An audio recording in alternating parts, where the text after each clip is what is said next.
In this video you will learn how to get your account back on Chime if it has been banned. Follow these simple steps. First, reach out to Chime's customer support and inquire about the reason for your banned. Contact them through the Chime mobile app via the help section. You can do this via the Chime website via the contact us page or calling their customer support at this number.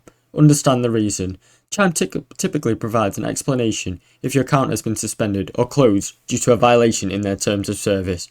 This can be such as a technical error or suspicious activity or even fraud. Prove requested information. If there is a dispute or issue with your account, Chime may ask for additional documentation to prove your identity, address or any potential security concerns. Be ready to provide any information or documentation they may request. Resolve any issues.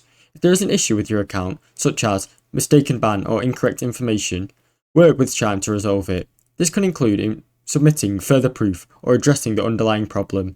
Wait for the resolution. Once you've contacted support and worked through the necessary steps, Chime may lift the ban if everything is resolved. The time it takes to resolve your case can vary depending on your situation.